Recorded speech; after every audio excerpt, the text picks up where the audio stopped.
आजाद भारत की पहली केंद्रीय गठबंधन सरकार का संक्षिप्त में वर्णन कीजिए।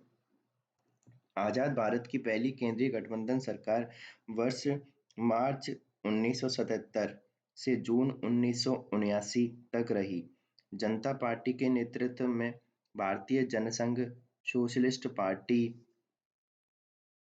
और कांग्रेस फॉर डेमोक्रेसी आदि दलों ने गठबंधन सरकार बनाई थी। इस सरकार के प्रधानमंत्री मोरारजी देसाई थे। यह देश की पहली गैर कांग्रेसी सरकार भी थी। फिर अगला क्वेश्चन है, किन्हीं चार संवैधानिक उपबंधों का उल्लेख कीजिए जिनमें संशोधन हेतु संसद के विशेष बहुमत तथा आधे राज्यों का अनुमोदन आवश्यक है। तो है पहला, राष्ट्रपति का निर्वाचन एवं इसकी प्रक्रिया, केंद्र एवं राज्य कार्यकारिणी शक्तियों का विस्तार, उच्चतम न्यायालय एवं उच्च न्यायालय से संबंधित, फिर केंद्र व राज्य के विधायी शक्तियों का विस्तार, वस्तु सेवा कर, फिर सातवीं अनुसूची से संबंध कोई विषय, या फिर संसद में राज्यों का प्रतिनिधित्व, या फिर संविधान का संशोधन करने की संसद की शक्ति और इसकी प्रक्रिया। अनुच्छेद 368 स्वयं। फिर है, अविश्वास प्रस्ताव पर संक्षिप्त टिप्पणी कीजिए।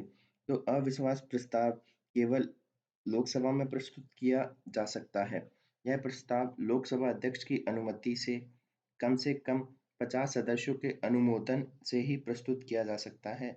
इस प्रस्ताव के लिए विशेष कारण की आवश्यकता नहीं होती है। प्रस्ताव को अनुमति दिए जाने के 10 दिन में चर्चा करवानी होती है। प्रस्ताव पारित होने पर मंत्रिपरिषद को पद से इस्तीफा देना होता है। फिर हाल ही में अनूप बरनवाल बनाम भारत संघ वाद चर्चा में क्यों रहा? तो अनूप बरनवाल बनाम भारत संघ मामले में उच्चतम न्यायालय ने निर्णय दिया कि मुख्य चुनाव आयुक्त की नियुक्ति एक समिति की सिफारिश पर की जाए। इस समिति में प्रधानमंत्री, विपक्ष का नेता और भारत का मुख्य न्यायाधीश सहित 3 सदस्य होंगे। हालांकि उच्चतम न्यायालय ने यह व्यवस्था अस्थायी तौर पर निर्धारित की जब संसद इस संबंध में कोई कानून पारित न करे। इस संबंध में केंद्र सरकार ने संसद में विधेयक प्रस्तुत कर दिया, लेकिन अभी पारित नहीं हुआ है, पर हो गया है। पता नहीं क्या हुआ है इसको। फिर उत्प्रेषण रिट से आप क्या समझते हैं?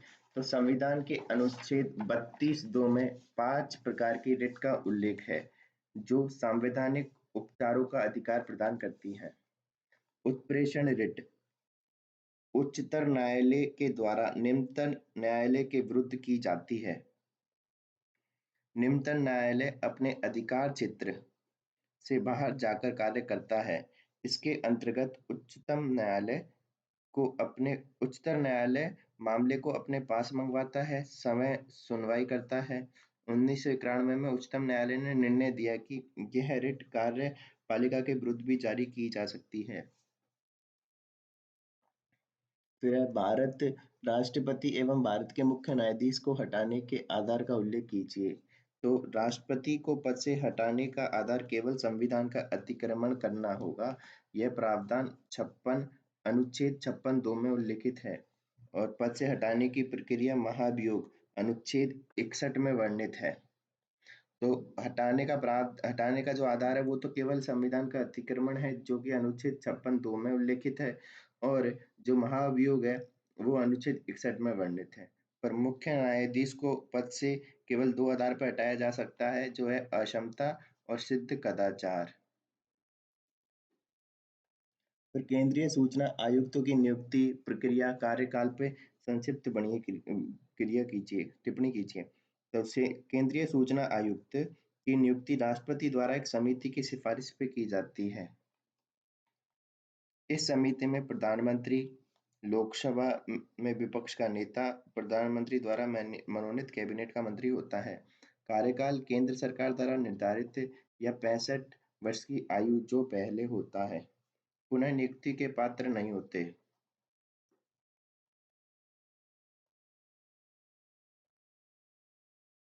फिर है लोकसभा सदस्यों के दल बदल संबंधी मामलों में लोकसभा अध्यक्ष की शक्ति पर संक्षिप्त टिप्पणी कीजिए। तो लोकसभा सदस्यों के दल बदल संबंधी मामलों में लोकसभा अध्यक्ष का निर्णय अंतिम होता है। 10वीं अनुसूची अर्थात दल बदल विरोधी कानून के तहत लोकसभा अध्यक्ष को यह शक्ति प्राप्त है कि वह किसी सदस्य के संबंध में दल विदल संबंधी शिकायत मिलने से पहले उसकी निरर्थकता के प्रश्न पर फैसला करेगा। हालांकि क्योतो होलोहान वाद 1992 में उच्चतम न्यायालय ने निर्णय दिया कि इस निर्णय की न्यायिक पुनरावलोकन किया जा सकता है। इस निर्णय का भी तो दल बदल संबंधी शिकायत मिलने पर उसकी निरर्थकताओं के प्रश्न पर फैसला करेगा। फिर भारत में राष्ट्रीय दर्जा प्राप्त राजनीतिक दलों के नाम लिखिए।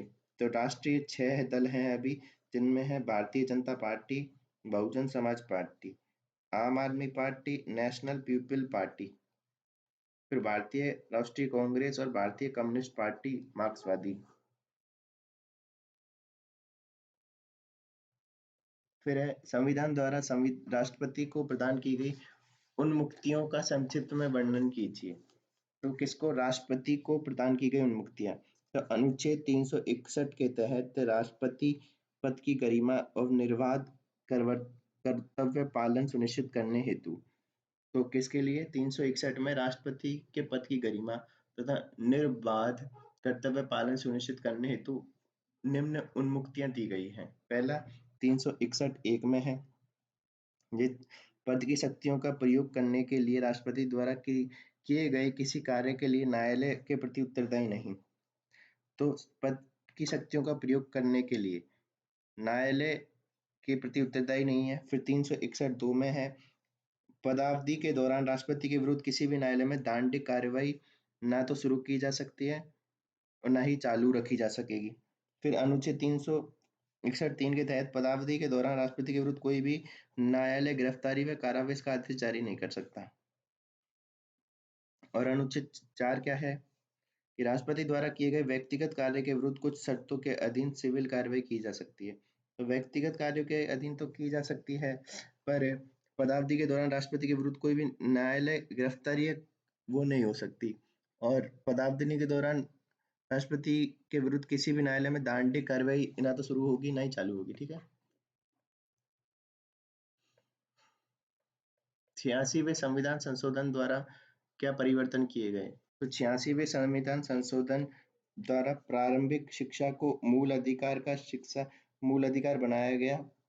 फिर अनुच्छेद 21 के जोड़ा गया, जिसमें प्रावधान किया कि राज्य 6 से 14 वर्ष तक के बच्चों के लिए निःशुल्क प्रारंभिक शिक्षा प्रदान की व्यवस्था करेगा। नीति निर्देशक तत्व में अनुच्छेद 45 की विषय वस्तु बदली गई। राज्य सभी बालकों को 14 वर्ष की आयु तक निःशुल्क तथा अनिवार्य शिक्षा देने के लिए उपबंध करने में प्रयास करेगा। और अनुच्छेद 51 के में नया मूल कर्तव्य जोड़ा गया, जो प्रावधान करता है कि माता पिता या संरक्षक हो तो 6 से 14 वर्ष तक की आयु के अपने बच्चे को शिक्षा प्राप्त करने के अवसर प्रदान करेंगे। फिर है उच्चतम न्यायालय की राष्ट्रपति को परामर्श देने की शक्ति पर प्रावधान बताइए। तो अनुच्छेद 143 में राष्ट्रपति को 2 श्रेणियों के मामलों में उच्चतम न्यायालय से सलाह लेने का अधिकार है। पहला है सार्वजनिक महत्व के किसी मुद्दे पर विधिक प्रश्न उठने पर, फिर किसी पूर्व संवैधानिक संधि, समझौते, प्रसंविदा आदि सनद मामलों पर किसी विवाद के उत्पन्न होने पर, जिसे सर्वोच्च न्यायालय के मूल क्षेत्राधिकार से बाहर रखा गया है। प्रथम मामले में उच्चतम न्यायालय की सलाह ऐच्छिक है, लेकिन द्वितीय मामले में सलाह देना अनिवार्य है। दोनों ही मामले में दी गई सलाह राष्ट्रपति पर बाध्य नहीं है।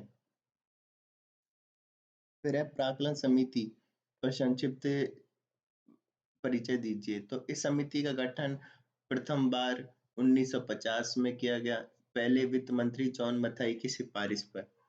इसमें मूल रूप से 25 सदस्य थे, किंतु वर्ष 1956 में सदस्य संख्या 30 कर दी गई। इसके सभी सदस्य लोकसभा से होते हैं। इसका कार्यकाल 1 वर्ष का होता है तथा कोई मंत्री इसका सदस्य नहीं हो सकता। सदस्यों का चुनाव एकल संक्रमणीय पद्धति के आधार पर आनुपातिक प्रतिनिधित्व प्रणाली द्वारा होता है। इसके अध्यक्ष का चयन समिति सदस्यों में से लोकसभा अध्यक्ष द्वारा किया जाता है। इस समिति का प्रमुख कार्य बजट में सम्मिलित प्रावधानों की जांच करना तथा सार्वजनिक व्यय में किफायत के लिए सुझाव देना है। हाल ही में चर्चा में हुए एक राष्ट्र एक चुनाव से संबंधित समिति का संक्षिप्त परिचय दीजिए। एक राष्ट्र एक चुनाव की प्रणाली की संभावना की जांच करना। इसके तहत लोकसभा तथा राज्य विधानसभाओं के लिए एक साथ चुनाव करवाने होंगे। पूर्व राष्ट्रपति रामनाथ कोविंद, अध्यक्ष अमित शाह, अधीर रंजन चौधरी, गुलाम नबी आजाद, एन.के. सिंह, सुभाष सी कश्यप, हरीश साल्वे, संजय कोठारी सहित 8 सदस्यीय समिति है। अधीर रंजन चौधरी ने समिति का सदस्य बनने से इनकार कर दिया। फिर केशवानंद भारतीवाद में उच्चतम न्यायालय द्वारा घोषित संविधान के मूलभूत ढांचे के कोई 4 तत्व लिखिए। तो केशवानंद भारतीवाद में उच्चतम न्यायालय ने निम्न तत्वों को मूलभूत ढांचे के तत्व घोषित किया है। पहला, संविधान की सर्वोच्चता। दूसरा, संसदीय प्रणाली। तीसरा, विधायिका या फिर कार्यपालिका या न्यायपालिका के भी शक्ति बंटवारा। गणराज्यात्मक एवं लोकतांत्रिक स्वरूप वाली सरकार। संविधान का धर्मनिरपेक्ष चरित्र। संविधान का संघीय चरित्र। भारत की संप्रभुता एवं एकता। व्यक्ति की स्वतंत्रता एवं गरिमा। एक कल्याणकारी राज्य की स्थापना का जनादेश। फिर भाषावाद राष्ट्रीय एकता के लिए चुनौती नहीं बने, इसके लिए 2 उपाय सुझाइए। तो भाषाई आदान प्रदान हेतु सांस्कृतिक एवं शैक्षणिक गतिविधियों का विस्तार किया जाए। त्रिभाषा फॉर्मूला व्यवस्थित रूप में केंद्र व राज्यों के स्तर पर सुचारू रूप से लागू किया जाए। फिर संघ लोक सेवा आयोग की कार्य शक्ति में विस्तार हेतु संवैधानिक प्रावधानों का संक्षिप्त परिचय दीजिए। अनुच्छेद 321 संसद राज्य विधानमंडल द्वारा बनाया गया अधिनियम। यूपीएससी एसपीएससी की सेवाओं के संबंध में किसी स्थानीय प्राधिकारी द्वारा गठित विधि, निगमित निकाय और किसी लोक संस्था की सेवाओं के संबंध में भी अतिरिक्त कृत्यों के प्रयोग के लिए उपबंध। संसद संघ लोक सेवा आयोग के अधिकार क्षेत्र में प्राधिकरण, कॉर्पोरेट निकाय, सार्वजनिक संस्था के निजी प्रबंधन के कार्य भी दे सकती है। अतः अधिनियम द्वारा इसका कार्य क्षेत्र का विस्तार किया जा सकता है। भारत के नवीन संसद भवन की मुख्य विशेषताओं को तथ्यों से स्पष्ट कीजिए।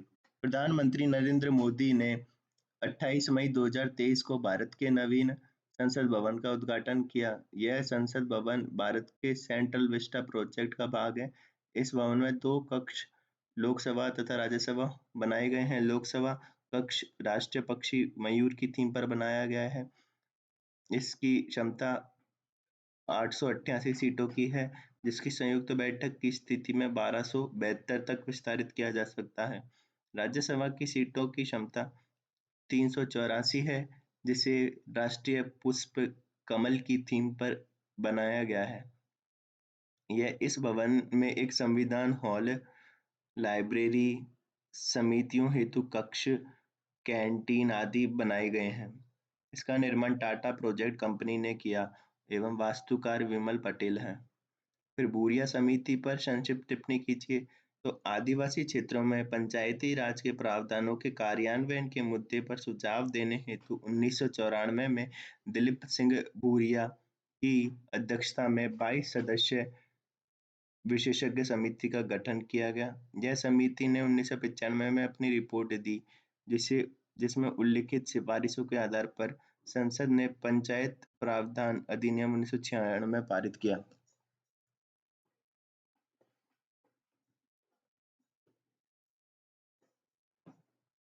अनुच्छेद 75 के किन्हीं 3 प्रावधानों पर टिप्पणी कीजिए। अनुच्छेद 75 मंत्रियों के बारे में एवं अन्य उपबंधों का प्रावधान करता है। 75 एक राष्ट्रपति प्रधानमंत्री की नियुक्ति करेगा। अन्य मंत्रियों की नियुक्ति राष्ट्रपति प्रधानमंत्री की सलाह पे करेगा। इसी में प्रावधान है कि मंत्रिपरिषद में मंत्रियों की कुल संख्या लोकसभा की संख्या के 15% से अधिक नहीं होगी। 15 मंत्री राष्ट्रपति के पर्याप्त प्रसन्न कार्य करेंगे, पर्यंत तक पद धारण करेंगे। फिर मंत्रिपरिषद सामूहिक रूप से लोकसभा के प्रति उत्तरदायी होगी। राष्ट्रपति मंत्री को तीसरी अनुसूची के अनुसार शपथ दिलवाएगा। 75(4) में है, और मंत्री सामूहिक रूप से उत्तरदायी होगी, वो है 75(3) में। फिर 75(5) में है, मंत्री यदि 6 माह में संसद की सदस्यता न अर्जित कर पाए तो पद समाप्त हो जाएगा। और 75(6) में है, मंत्रियों के वेतन भत्ते दूसरी अनुसूची के अनुरूप होगा या जैसे संसद अवधारित करे। फिर अनुच्छेद 356 के तहत राष्ट्रपति के अधिकारों को स्पष्ट कीजिए। राज्यों में संवैधानिक तंत्र की विफलता। अनुच्छेद 356 के अनुसार यदि राष्ट्रपति किसी राज्य में राज्यपाल से मिले प्रतिवेदन या अन्यथा यह विश्वास हो जाए कि राज्य में ऐसी स्थितियां उत्पन्न हो गई हैं जिसमें राज्य का शासन संविधान के उपबंधों के अनुसार नहीं चलाया जा सकता, तब राष्ट्रपति उस राज्य की मंत्रिपरिषद को बर्खास्त कर देता है। यह स्थिति सामान्य बोलचाल में राष्ट्रपति शासन कहलाती है। इस कार्रवाई में राज्य शासन की सारी शक्तियां राष्ट्रपति के हाथों में आ जाती है। घोषणा लागू रहने की अवधि में राष्ट्रपति राज्य विधानमंडल की शक्तियों का संसद द्वारा उपयोग करता है। फिर भारत के नियंत्रक महालेखा परीक्षक द्वारा राष्ट्रपति को प्रस्तुत की जाने वाली लेखा रिपोर्टों के नाम लिखिए। तो एक है विनियोग खातों संबंधी लेखा परीक्षा रिपोर्ट, दूसरी है वित्त खातों संबंधित लेखा परीक्षा रिपोर्ट, और तीसरी है सार्वजनिक उपक्रमों संबंधित लेखा परीक्षा रिपोर्ट। तो पहली है विनियोग खातों संबंधी, दूसरी है वित्त खातों संबंधी, और तीसरी है सार्वजनिक उपक्रम संबंधी। फिर है अंतरराज्यीय परिषद का संक्षिप्त परिचय दीजिए। तो अनुच्छेद 263 में राज्यों के मध्य तथा केंद्र तथा राज्यों के मध्य समन्वय के लिए अंतरराज्यीय परिषद गठन का प्रावधान है। अंतरराज्यीय परिषद का मूल कार्य विभिन्न राज्यों को आपसी विवादों को समाधान करना, विभिन्न राज्यों के समान हित के मुद्दे पर उचित कार्य योजनाएं बनाना एवं उनके प्रति सहमति कायम करना है। फिर राजस्थान की राजनीतिक प्रवृत्ति चरणों की स्पष्ट कीजिए। तो राजनीतिक अस्थिरता का चरण 1949 से 1954, एक दलीय प्रभुत्व का चरण 1954 से 1977, विपक्ष का युग 1977 से 1980, फिर गुटबंदी से ग्रसित पुनः कांग्रेसवाद का काल 1980 से 1990, फिर त्रिशंकु बहुमत का भाजपावाद तो 1990 से 1998, और निर्दलीय व्यवस्था का युग 1993 से आज तक। नीति आयोग द्वारा जारी किए जाने वाले 4 सूचकांकों के नाम लिखिए। तो एसडीजी इंडिया इंडेक्स, दूसरा है समग्र जल प्रबंधन सूचकांक, फिर है स्कूल शिक्षा गुणवत्ता सूचकांक, जिला अस्पताल सूचकांक, स्वास्थ्य सूचकांक, कृषि विपणन एवं किसान हितैषी सुधार सूचकांक, भारत नवाचार सूचकांक, सुशासन सूचकांक।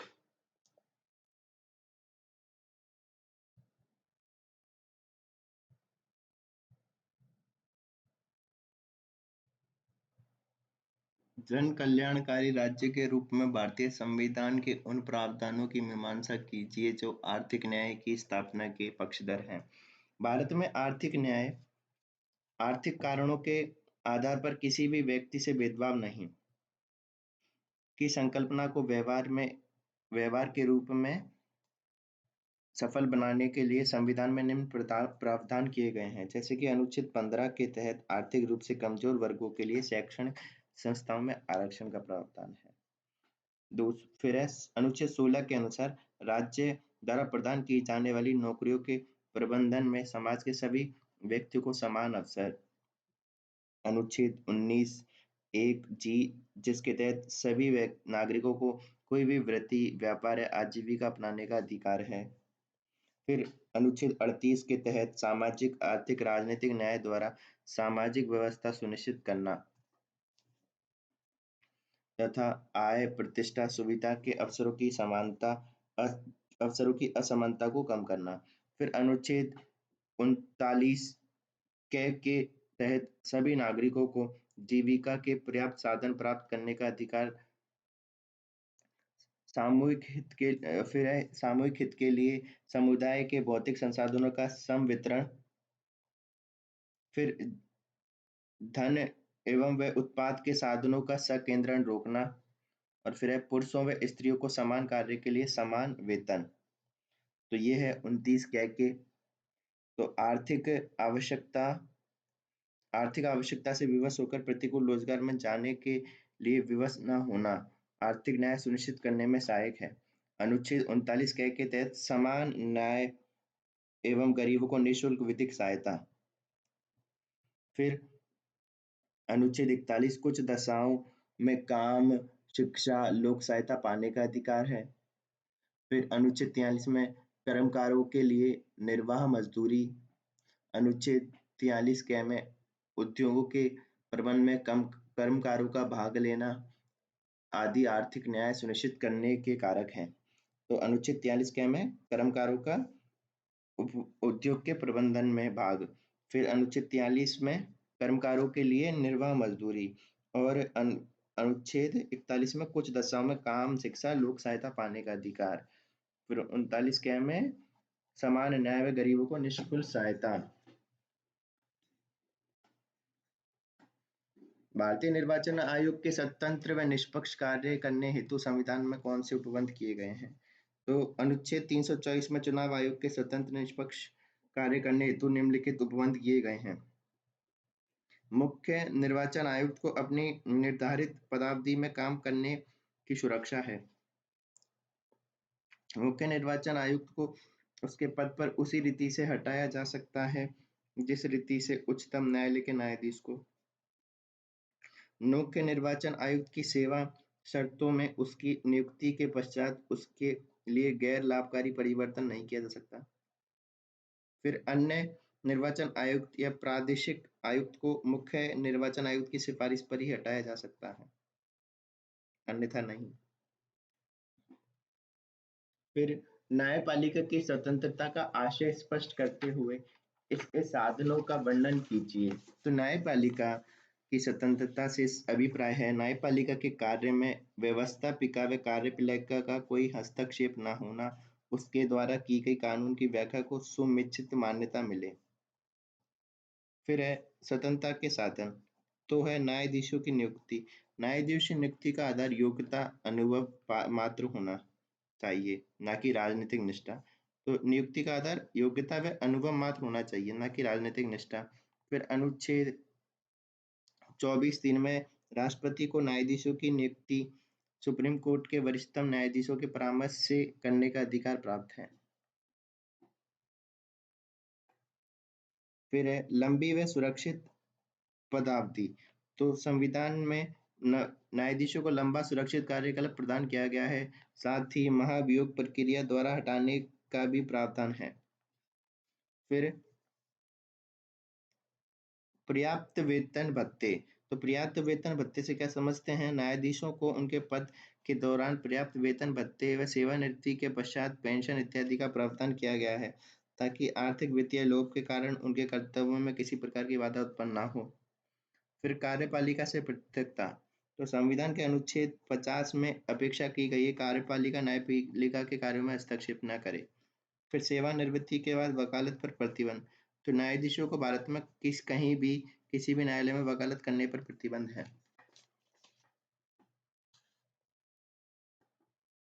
भारतीय मंत्रिपरिषद की कार्यप्रणाली के सिद्धांतों पर टिप्पणी कीजिए।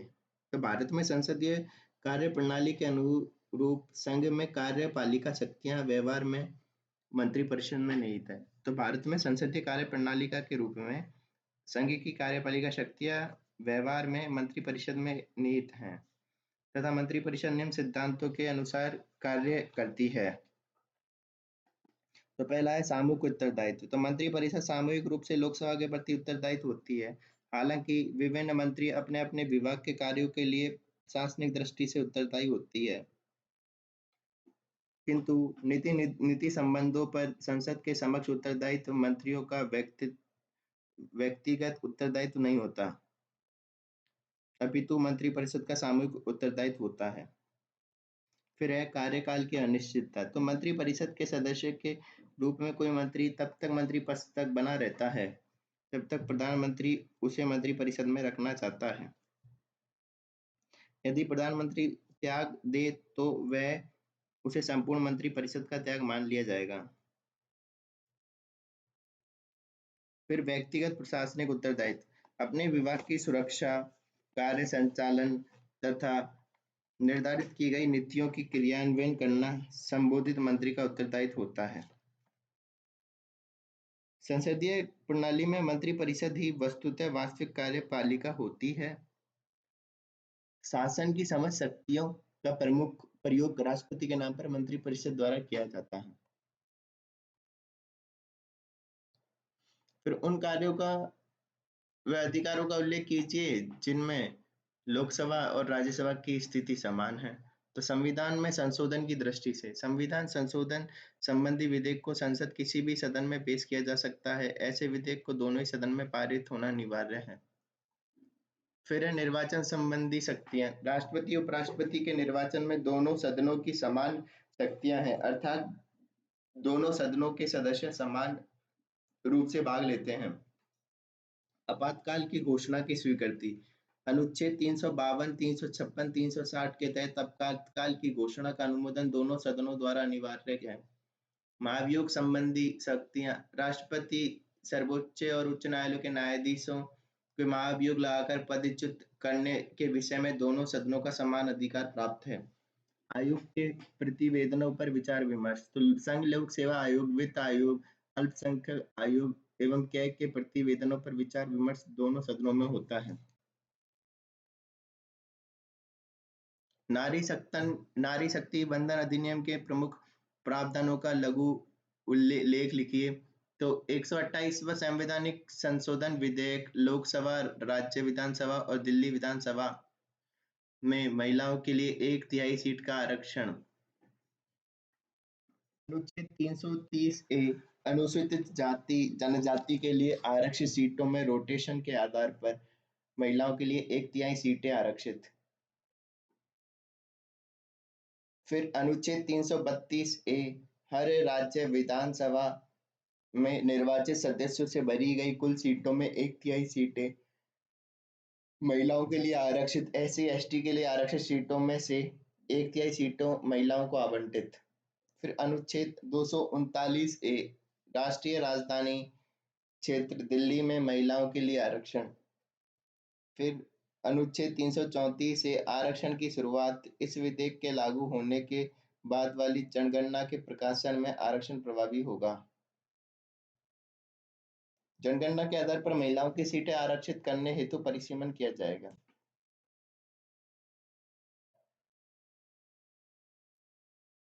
फिर है नागरिक के मूल अधिकार मानवीय स्वतंत्रता के मापदंड और संरक्षण दोनों हैं। तो नागरिकों के मूल अधिकार मानवीय स्वतंत्रता के मापदंड और संरक्षण दोनों है। कैसे? मूल अधिकार वे हैं जो व्यक्ति के सर्वांगीण विकास के लिए अनिवार्य हैं। कारण संविधान द्वारा नागरिकों को प्रदत्त है। मूल अधिकारों की आवश्यकता व महत्व जो नागरिकों की मानवीय स्वतंत्रता के मापदंड संरक्षक दोनों हैं। प्रत्येक व्यक्ति को शारीरिक, मानसिक, नैतिक विकास की सुरक्षा प्रदान करते हैं। दूसरा, मूल अधिकार शासन की स्वेच्छाचारिता पर रोक अर्थात शासन व विधानमंडल के ऊपर अंकुश लगाने में सहायता प्रदान करते हैं। मूल अधिकारों का हनन होने की स्थिति में न्यायालय जा सकता है। लोकतांत्रिक शासन की स्थापना मूल अधिकारों से ही संभव है। सभी विशेषाधिकारों को समाप्त कर मूल अधिकारों परस्पर समानता स्थापित करते हैं।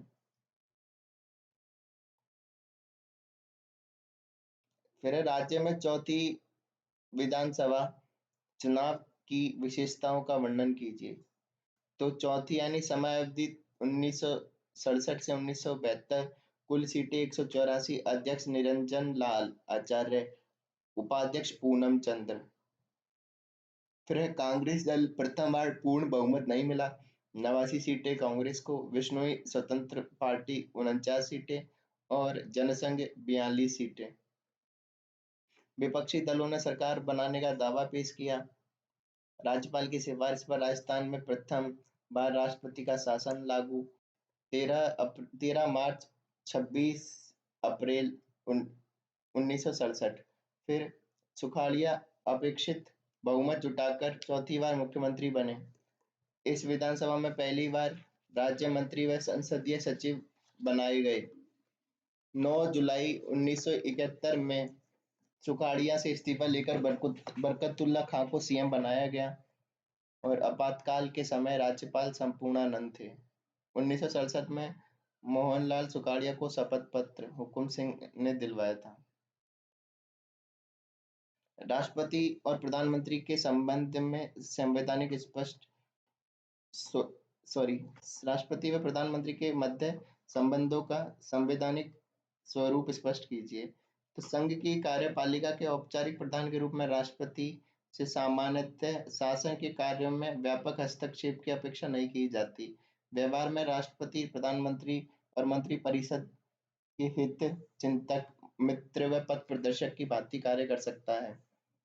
फिर शासकीय कार्यों पर सजग दृष्टि रखने के संदर्भ में संविधान में प्रधानमंत्री पर यह दायित्व डाला है कि वह राष्ट्रपति द्वारा अपेक्षा किए जाने पर शासन संबंधी गतिविधियां व विज्ञापन के प्रस्तावों के विषय में राष्ट्रपति को सूचनाएं दे। अनुच्छेद 78। राष्ट्रपति प्रधानमंत्री व संसद तथा प्रधानमंत्री व मंत्रिपरिषद के मध्य कड़ी के रूप में कार्य कर सकता है।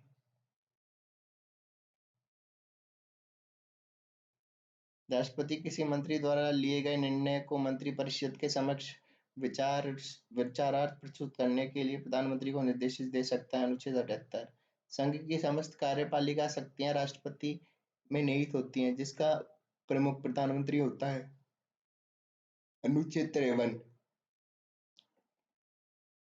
फिर राष्ट्रपति मंत्रिपरिषद की सलाह से कार्य करता है, जिसका प्रमुख प्रधानमंत्री होता है। अनुच्छेद 74। राष्ट्रपति द्वारा प्रधानमंत्री की नियुक्ति। अनुच्छेद 75। चर्चा में रहने वाले भारत में असममित संघवाद को स्पष्ट कीजिए। असममित संघवाद का अर्थ है एक संघ का गठन करने वाली इकाइयों के बीच राजनीतिक, प्रशासनिक और वित्तीय व्यवस्था में असमान शक्तियां व संबंध पर आधारित संघवाद। यह ऊर्ध्वाधर है, केंद्र और राज्यों के बीच, क्षैतिज राज्यों के बीच हो सकता है। असममित संघवाद के कुछ उदाहरण: राज्यसभा में राज्यों की उनकी जनसंख्या के आधार पर प्रतिनिधित्व। अनुच्छेद 371 में नागालैंड, मिजोरम में अन्य राज्यों के लिए विशेष प्रावधान व शक्तियां प्रदान की गई हैं। फिर है छठी अनुसूची के अनुसार स्वायत्त जिला परिषद का निर्माण। यह शासन की योजना के अंतर्गत स्वयं शासन के प्रावधान की सुविधा प्रदान करता है। दिल्ली को विशेष दर्जा व केंद्र शासित प्रदेशों की स्थापना। वित्तीय आयोग की सिफारिश के आधार पर केंद्र से राज्य को धन हस्तांतरित करना। राष्ट्रीय मानवाधिकार आयोग एक दंतहीन बाघ है, कथन का विश्लेषण कीजिए। तो आयोग का कार्य वस्तुतः सिफारिश या सलाहकार होता है। आयोग मानवाधिकार उल्लंघन के दोषी को दंड देने का अधिकार नहीं रखता। न ही आयोग पीड़ित को किसी प्रकार की सहायता दे सकता है। आयोग की सिफारिशें संबंधित सरकार अथवा अधिकारी पर बाध्यता नहीं है, परंतु उनकी सलाह पर की गई कार्यवाही पर आयोग को 1 महीने के भीतर सूचित करना होता है। सामान्यतः सरकार आयोग की सिफारिश पूर्णतः नहीं नकारती। आयोग की भूमिका सलाहकारी हो सकती है, यद्यपि सरकार आयोग द्वारा किए गए मामलों पर विचार करती है। इस प्रकार आयोग को शक्तिहीन दंतहीन बाघ कहना व्यर्थ होगा। राज्य उच्च न्यायालय की मूल अधिकारिता को स्पष्ट कीजिए। उच्च न्यायालय किसी क्षेत्र में सबसे बड़ा न्यायालय होता है। अनुच्छेद 225 के तहत वे मामले जिन्हें सीधे तौर पर उच्च न्यायालयों में सुनवाई के लिए लाया जा सकता है। पहला है संसद और राज्य विधान मंडलों सदस्यों के निर्वाचन संबंधी विवाद। फिर राजस्व मामलों और राजस्व संग्रहण के लिए बनाए गए किसी अधिनियम के संबंध में, मूल अधिकारों के हनन के संबंध में, संविधान की व्याख्या के संबंध में अधीनस्थ न्यायालय से हस्तांतरित मामले, विवाह, तलाक, उत्तराधिकारी, वसीयत, कंपनी मामले।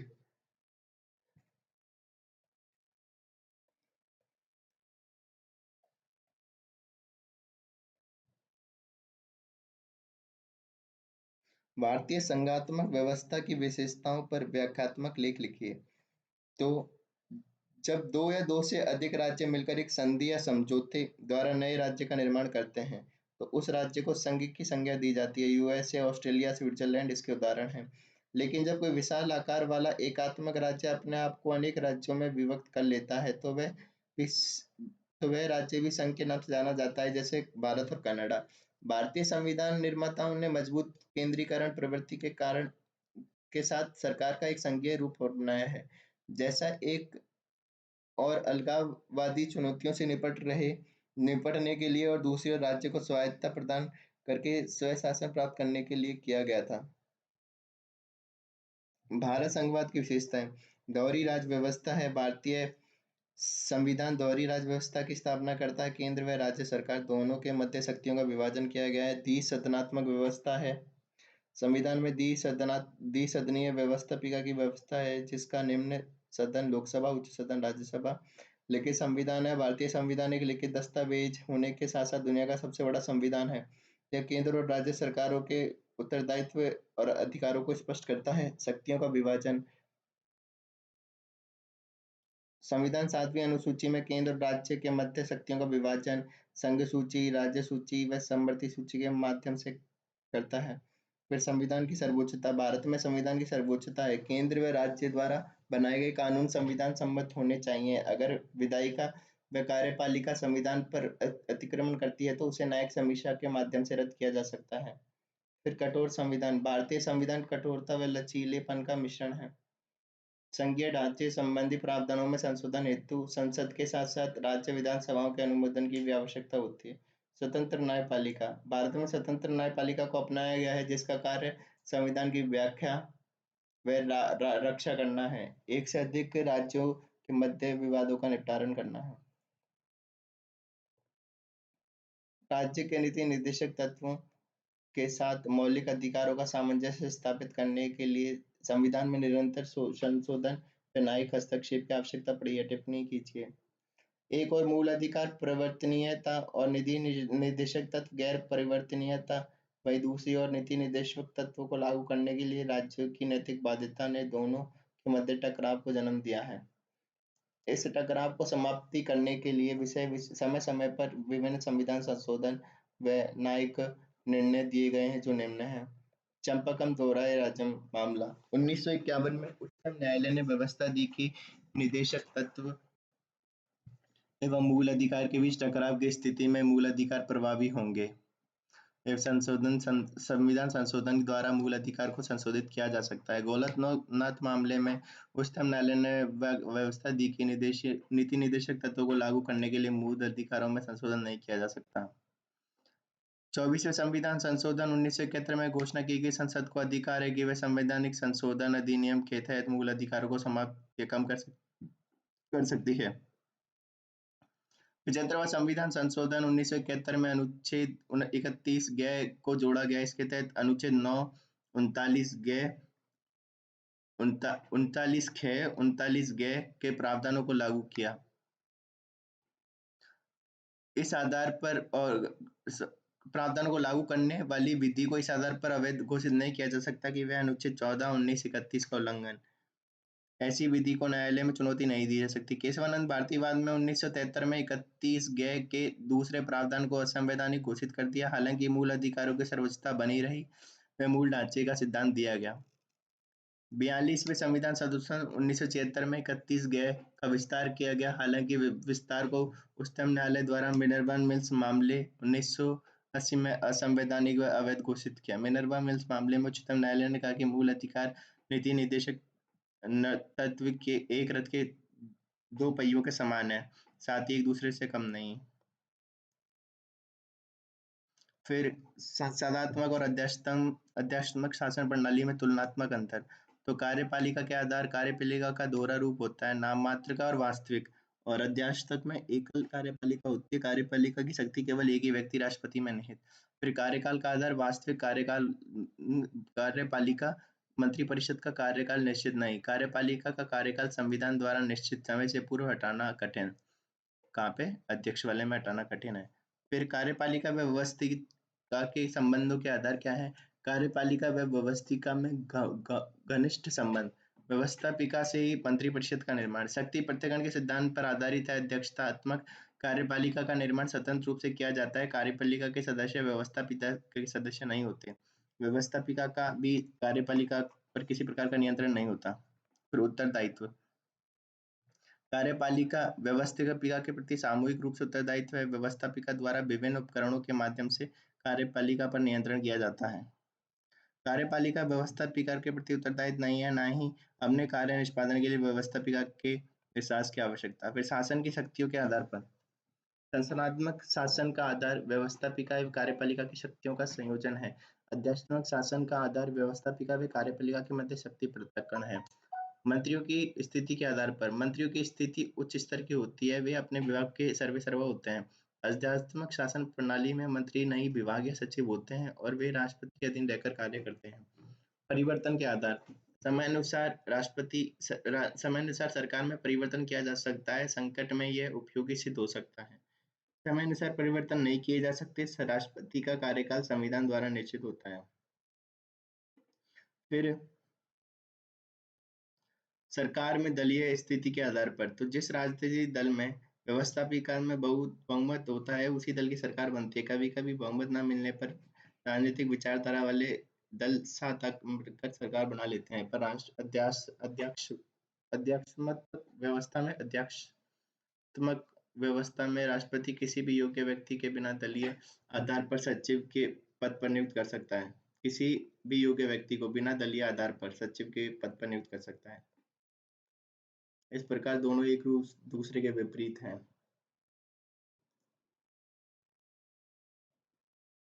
फिर है 74वें संविधान संशोधन अधिनियम की प्रमुख विशेषताओं को विस्तार कीजिए।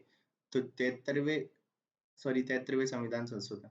तो त्रिस्तरीय प्रणाली। 73वां संविधान संशोधन अधिनियम के सभी राज्यों के लिए त्रिस्तरीय संस्थागत ढांचे का प्रावधान करता है, जिसमें ग्राम पंचायत, पंचायत समिति, जिला परिषद और निर्वाचित संस्था का नाम। तो सरपंच होता है यहाँ पे, प्रधान होता है पंचायत समिति पे, और जिला परिषद पे होता है जिला प्रमुख। तो ग्राम पंचायत पे सरपंच, पंचायत समिति पे प्रधान और जिला परिषद में जिला प्रमुख।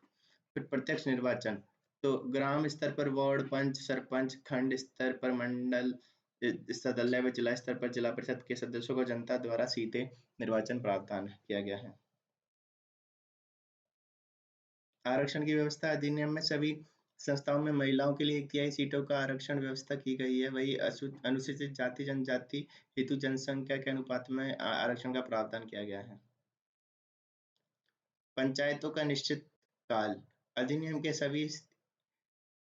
सभी स्तरों पर संस्थानों के सदस्यों का कार्यकाल 5 वर्ष निश्चित है। यद्यपि पूरा समय होने से पूर्व भी इसका विघटित किया जा सकता है। इसके बाद अधिनियम में 6 माह की अवधि में नई संस्थानों का गठन करना होगा। फिर राज्य निर्वाचन आयोग। पंचायती राज संस्थाओं ने चुनाव प्रक्रिया के नियमित संचालन हेतु निर्वाचन आयोग का गठन किया जाएगा। मतदाता सूचियां तैयार करने से लेकर पदाधिकारियों की निर्वाचन घोषित कर शपथ दिलाने तक की प्रक्रिया निर्वाचन राज्य अधिनियम अधिकारी की नियुक्ति करता है। इस नियुक्ति की अवधि व सेवा शर्तें भी राज्यपाल द्वारा तय की जाती है। फिर राज्य वित्त आयोग का गठन। पंचायती राज संस्थाओं की वित्तीय स्थिति की समीक्षा के लिए प्रत्येक 5 वर्ष वित्त आयोग का गठन करेगा, और यह आयोग राज्यपाल को इन संस्थाओं की वित्तीय स्थिति की समीक्षा, आय के स्रोत, धन के वितरण, राज्य सरकार द्वारा प्राप्त अनुदान, कर चुंगी आदि इत्यादि कार्य में अनुशंसा करेगा। 73वें संविधान संशोधन के द्वारा 11वीं अनुसूची जोड़ी गई, जिसमें 29 कार्य समाहित हैं जो इन संस्थाओं के क्षेत्राधिकार शक्ति में वृद्धि कर सकता है।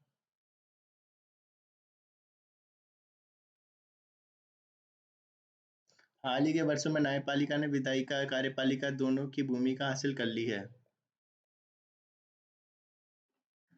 सकारात्मक और नकारात्मक स्पष्ट कीजिए। तो भारतीय राजनीति में जाति की भूमिका बाद में करेंगे अब इसको।